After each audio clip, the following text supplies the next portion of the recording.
stem changing verbs are verbs that do exactly what their name says. The stem of the verb changes. Actually, the vowel in the stem changes. So the verb pensar is an example of an E to IE stem changing verb. It's an AR verb because if you notice the ending ends in an AR, the verb ends in an AR. But the stem, the PENS, is the stem of the verb. The vowel in the stem, the E, changes to an IE. So what you do to conjugate the verb, you take off the AR, you change the E to an IE. So you have a new stem. The new stem is PIENS. So you add the endings for any other regular AR verb, you add those endings to the new stem.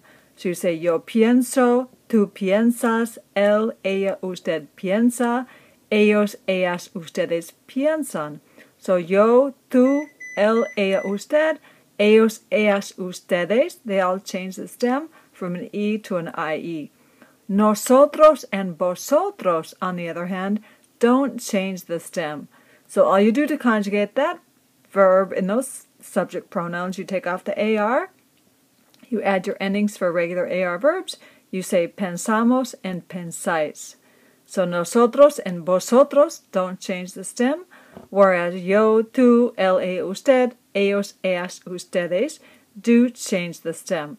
So if you draw a little shape around the verbs, the verb endings that change, it forms a boot. So sometimes stem-changing verbs are called boot verbs or shoe verbs because whoever fits inside the boot changes their stem, and nosotros and vosotros, who are outside of the boot, they don't change their stem.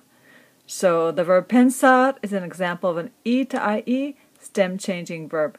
Some other stem-changing E to IE verbs are verbs like cerrar, comenzar, defender, despertar, divertir, empezar, preferir, perder, querer, tener, entender, gobernar, mentir, negar, nevar, pensar, recomendar, sentar, sentir, venir. They're all E to IE stem-changing verbs because the E in the stem changes to an IE, and then you add the endings, except, of course, for nosotros and vosotros, who don't change the stem.